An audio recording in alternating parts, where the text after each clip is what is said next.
Welcome to UCAC Fraud Awareness Meeting. In today's program, we are going to learn three key things about fraud. The first thing we are going to learn is the definition of fraud. What is fraud? And to also know what leads to fraud. Things that have been generally accepted as the reasons for which people commit fraudulent activities. And lastly, to learn how to prevent fraud from occurring in either your business, your home, your personal activities, or wherever you find yourself. How do you prevent fraud from occurring? Imagine yourself in a long queue at a certain hospital.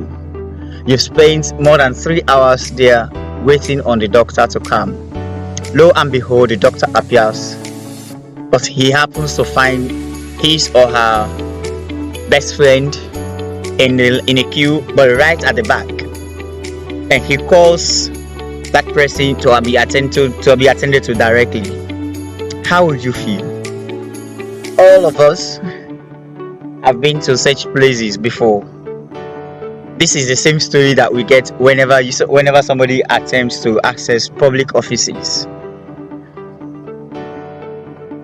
Just as you feel the rage in you, that is the same rage that you should feel when real life fraud happens.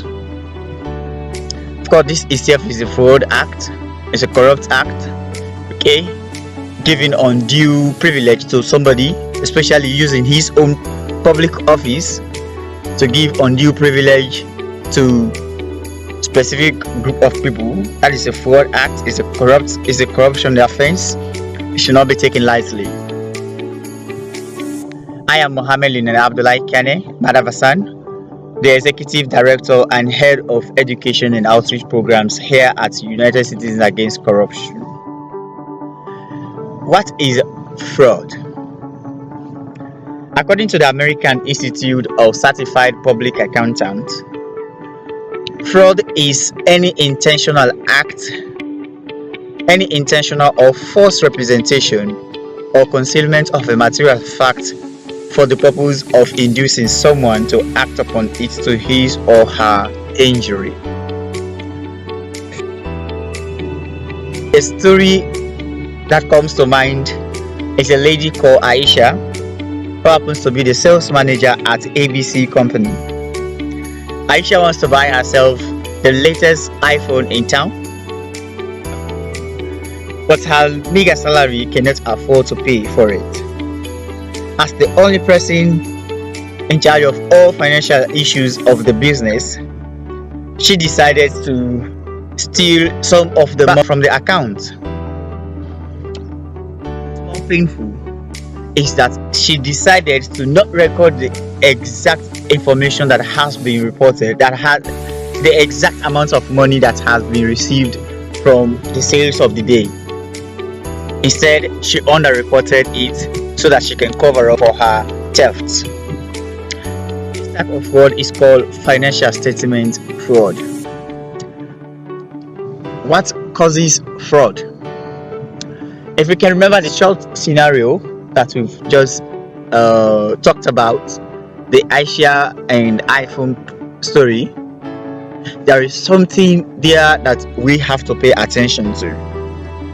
But we can better understand it if we look at what Dr. Donald Christie, a criminologist whose research focused on embezzlers, called the fraud triangle. What Dr. Donald meant about the fraud triangle is that for fraud to happen, three key things must be there. One, the urge, that is the pleasure, should be there. The freedom to commit fraud or the opportunity should be there. And then the rational justification that one gets for himself for really engaging himself or herself in a fraudulent act should also be there. That is what we have from pressure, opportunity, and that of rationalization. That is totaling up to what we call the fraud triangle. What do we mean by opportunity? This is when it becomes easier to commit fraud because there is little management or sparse checking mechanism.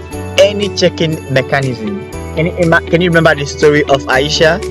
She was the only person in charge of all financial records of the business. So that is the opportunity to commit fraud. For example, we have here, I could take this money, change the data, and no one will notice anything. In the case of Aisha, she's the only person that takes money from the buyers, records the money in the ledger, and also report it at the bank. So all the triangular means of the transaction happens with only one person. She receives, she records, and then she deposits the money in the bank. Opportunity to commit fraud. Again, there we have pressure. The direct psychological reason, cause, and aim that leads someone to decide to commit a fraudulent act. The pressure that you get, the urge to commit fraud, is what pressure here on the fraud triangle is talking about. In the case of Aisha, or in the case of this story, the pressure there is that she wants to buy herself the latest phone, but she does not have money. Her salary could not amount to it. Look at what this example says. I did really badly with investment and my salary keeps going down. This is another reason why people commit fraud, because there is lack of money. Okay. The last one on the fraud triangle is the rationalization, or the justification, or the motivation that one gets for involving oneself into fraudulent activities. For example, in the case of Aisha, it could be because she's the only person doing all of the work at the time, and because she does everything and her salary is low, she could probably say, I do all of the work here.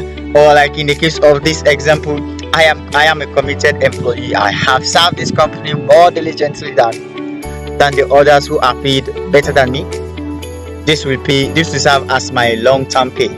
Okay, that is the rationalization that one can pose, especially if it is somebody who does almost everything, like in the case of Aisha. So how do we prevent fraud from happening? What should we do as citizens, as business owners, as government officers?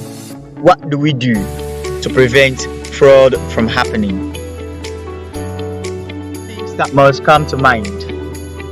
First off, never should we fuse all of the responsibilities of a particular department into one person. When one person becomes so important in a company, or in a business, or in whatever community where there is nobody helping that person, the opportunity to commit fraud becomes so easy for that person. In the case of Aisha, she receives, she enters, she deposits, fraud happens. So what should we do?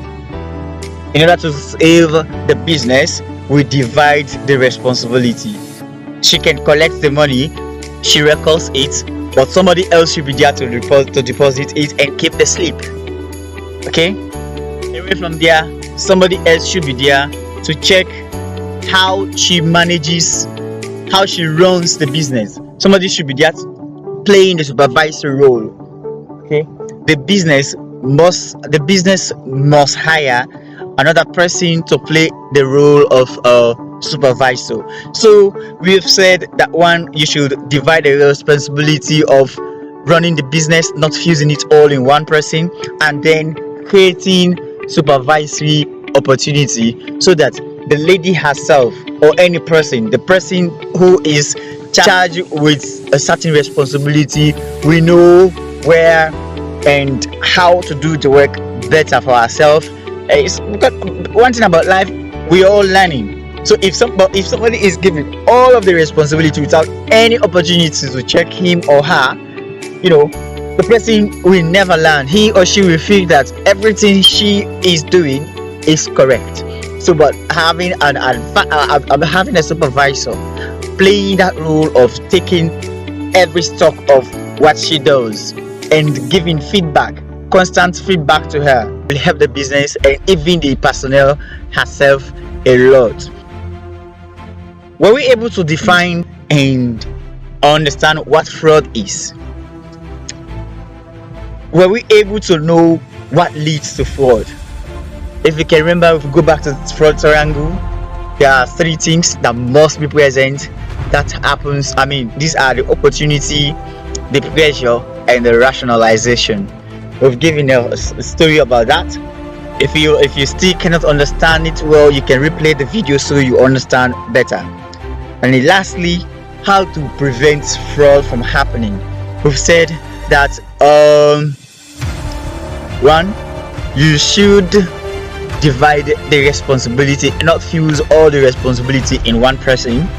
Okay, away from that, there should be a supervisor playing the role of checking and giving feedback to the person so that he or she will understand where the flaws are. Okay, so these are the things that we must do to save our country, to save our businesses, to save our homes, to save our personal securities. Till next week, I say thank you very much for watching.